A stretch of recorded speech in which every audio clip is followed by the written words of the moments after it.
Alright, hello everybody. Today I have another TKG4 on the bench. It came in just like this. I'm going to use my JAMA adapter and a rainbow cable to pop it up and see what we have on the screen. The repair ticket says, let's see, Donkey Kong board, no moving sprites appear. Sounds of Mario moving our fate. And this one's from Brad B. Alright, let's see what we get. Let's pop it up on the screen.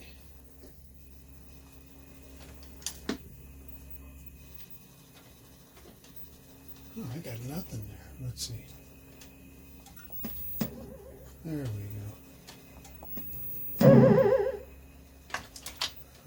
Alright.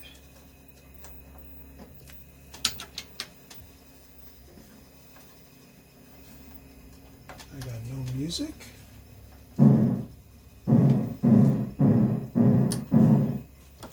Whoops. Looks like someone put the 8035 in upside down. Hopefully, let's see.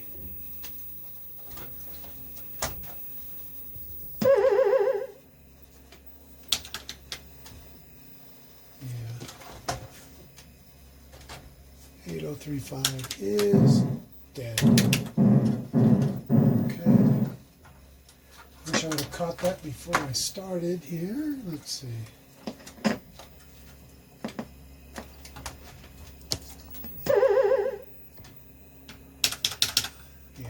So I'm going to need a new 8035. We'll put in an 8048 since that's what I have. And let's see.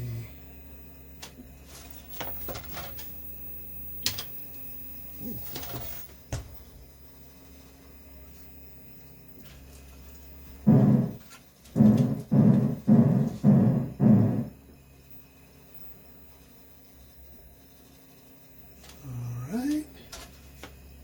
Other than that, it looks pretty good, really.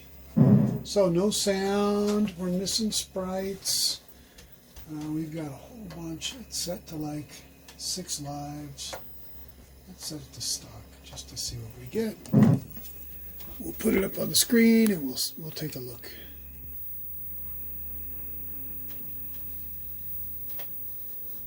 All right, I borrowed an 8035 from another Donkey Kong board. Let's see. Pop that in. Let's see what we got.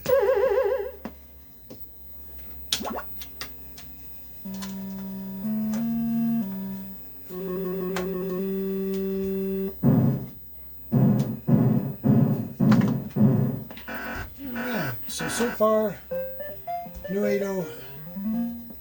8035 sound CPU, and we've got no sprites.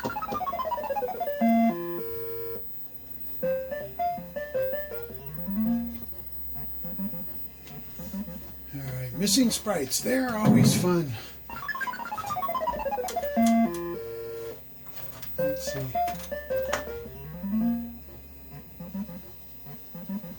Alright, so I took out 3 in. Just to make sure that we, just for fun. And there's 3P removed. So if you ever see that, that's what it is. It's a bad 3P. Alright. Okay, so now I get to poke around and see if I can figure out where the sprites are. I'm sure they're around somewhere. Usually it's a 283 or something like that. The video section. Let me do some poking around, and it looks like, to be honest, we have a faint line up at the top. So that could be all the sprites kicked up there. Let's see.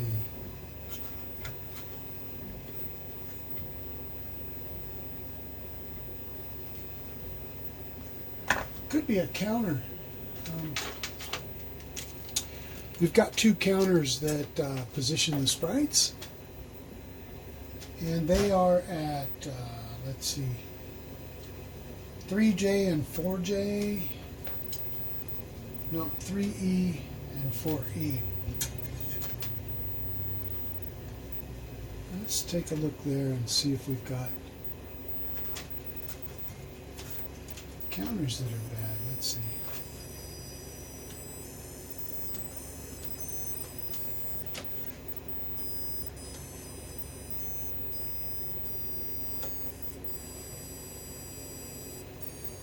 Huh. All right. Looks like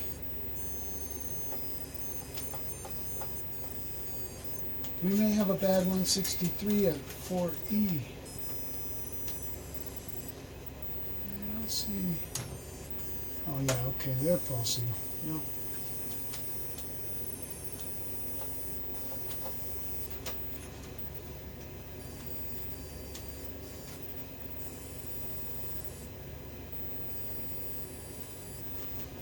Looks like they're all pulsing, but I still have that blue line down. Let me see if I can.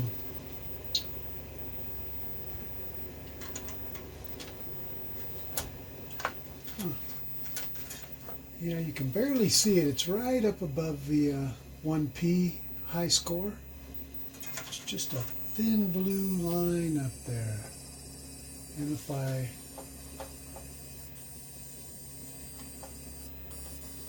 can barely see it. Let me see if I can turn the brightness on.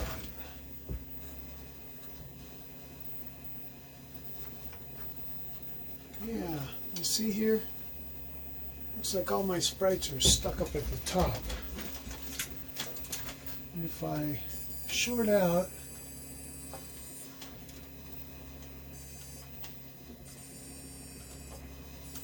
parts of that 161, it changes colors. Dark blue line. So I think that's where my sprites are. They're all up at the top of the screen. So those position counters are where I'm going to look first. Let me go grab some 161s and I'll be right back.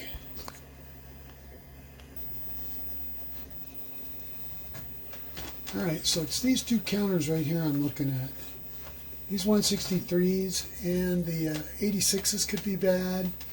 This is the circuitry where the color is laid on to the sprites. So basically it comes in through, I think, these 124s. It translates it to,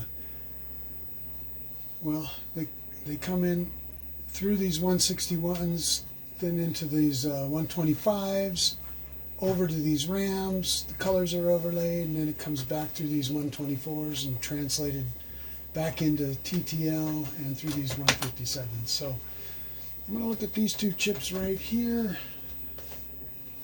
Here's a 163. I'm just going to jumper it, see if it makes any difference at all. None whatsoever, especially if I put it on backwards. Let's throw that one away. We'll try another one. I actually jumpered it on backwards. So, alright, let's see here. Oh, interesting. Okay. So I think we've found our sprites. Let's see. On this 3E, I popped one of these 163s over top of the other one, and here's what we get. We've got our sprites back. Very cool. So that's pretty simple, and it was a lucky shot in the dark. Thank goodness I turned up the brightness. I could see that they were. See, they're all stuck up at the top. Put this 163 on. And, looks like they've all come back. They're not quite right, and I think that's just because the other 163 is driving it a little funky. Let's see. Here's the other 163. Makes no difference at all. So at 3E, I'm going to jumper 3E, and I get my sprites back. They're not, like I said, they're not perfect. That's because the other bad chip is still in circuit. Alright, so let me pull it apart, replace that chip, and we'll see where we are. Well, that's pretty nice. If that's as easy as it is, let's turn on the equipment here.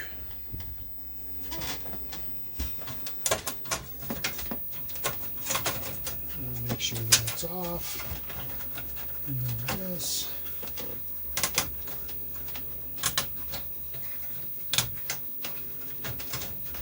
Whenever you take these off, be real careful. Don't do it in real cold weather, or if you've had the board out in the garage or something and it's really cold. You want to kind of just pull them out because they will get brittle, and then they're broken. So kind of squeeze these together.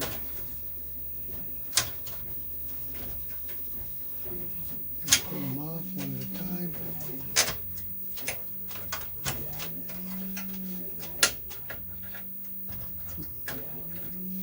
I've done that before, just taking them apart, popped it off, and they all broke, you know. And I had a board sitting out in a cold room.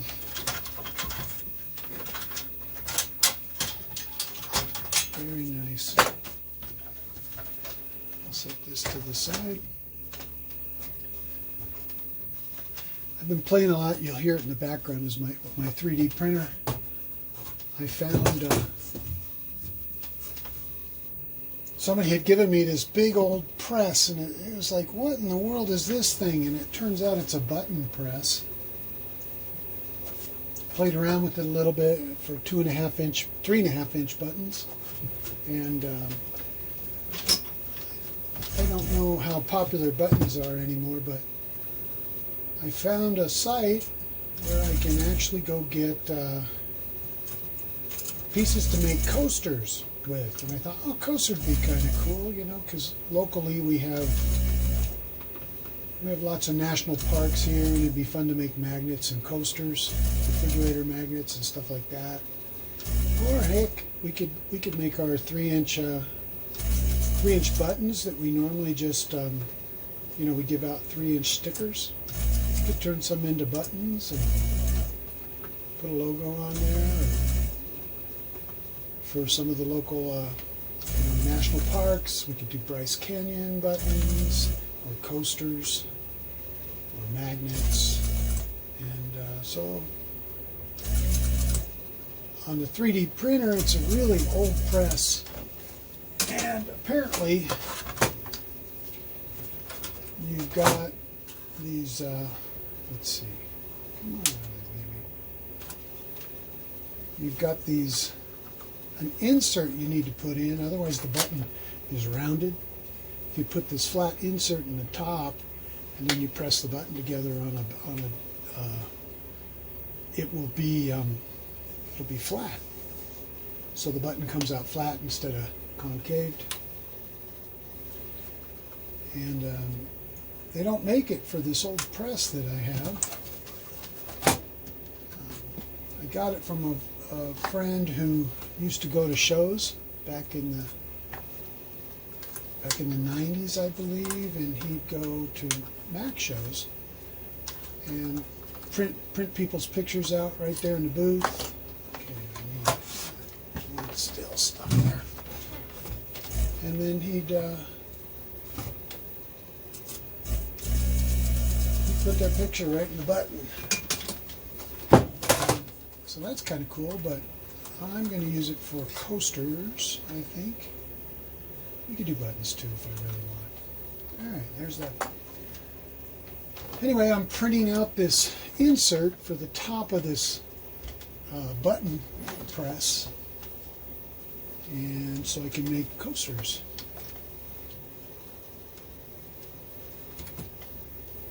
And that should be fun.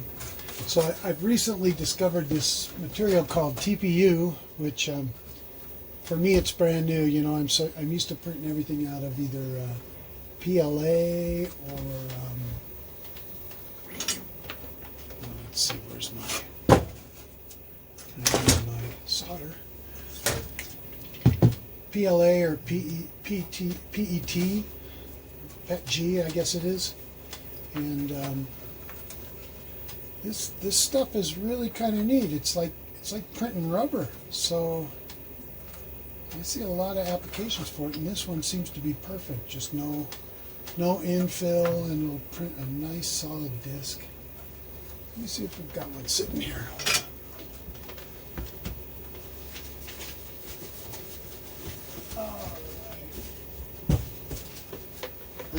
I know you guys aren't interested in this too much, but anyway, this is nice rubber material. So basically this goes up in the top of the press, and when you crimp your button, it flattens out the button, and it makes it flat enough to where you can use it as a coaster. Anyway, that's why the 3D printer is running in the background. I'm playing with that.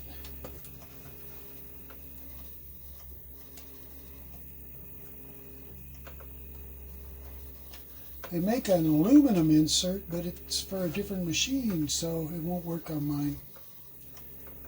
And yeah. Anyway, that's another story. Okay. Whoops. Okay, I've got. Hey, maybe we'll come out with some Mike's Arcade coasters or buttons. I don't know. I'll probably put one on here. Kind of like the mugs we have, you know. I don't know if you can see those or not, but I've had these for a long time. This is our old logo from the early 2000s. The address is now 60 West Main instead of 50. They changed the address on us, but I think I'll make these available on the website too. I've got a bunch of them still. I used to give them away when people would buy cabinets, and yeah, might as well put them up on the site and see what people think. I could do the same graphic, basically, or something like we do on the stickers.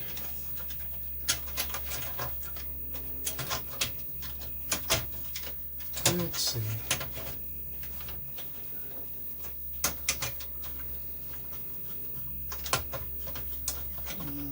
There we go.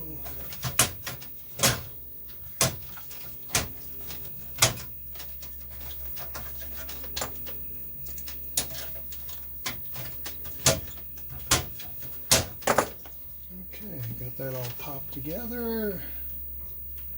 I'm pretty sure this will take care of this, but you never know. There might be some other problems, other issues, but I'm going to put this back on. Have faith here.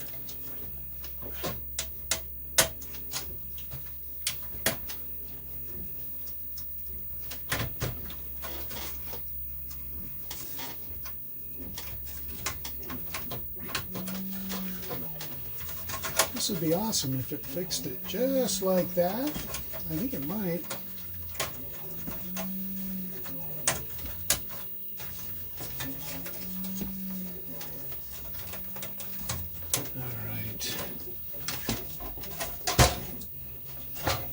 Okay, all together, everything else. Make sure, did I put that in the right way? Yeah, that's in the right direction. Set this down, and we'll put this up on the screen and see where we go. Smoke test it. All right, we're back on.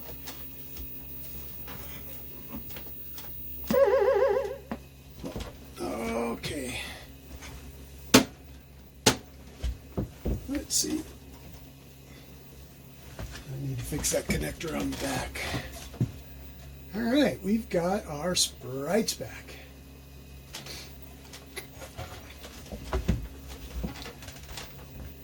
Nice.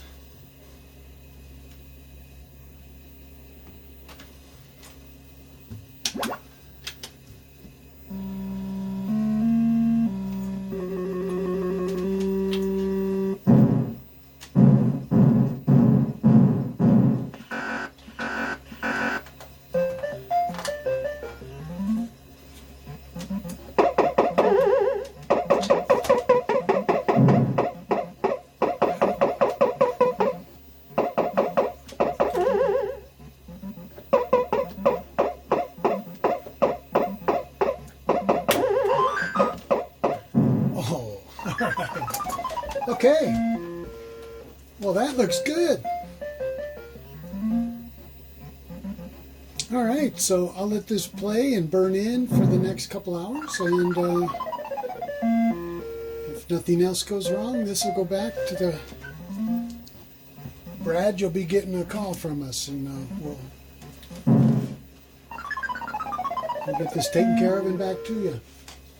So what do? We replaced the 8035 because it was in backwards, and it probably fried when I turned it on. The other thing we did is we replaced the 163 at 3E on the video board for the missing sprites. They were all stuck at the top of the screen, which is interesting. Usually when those fail, everything's stuck at the bottom of the screen, and this is some, I'm not sure what happened there. It was all at the top. Well, maybe they are normally all at the top when that happens. But if that line wasn't there, I would have never realized that. I could have been poking around forever trying to figure out why they were missing. All right, well, thank you all for watching. You have a great afternoon or evening, whichever time you're watching this at, and we will see you on the next repair. Thank you. Bye.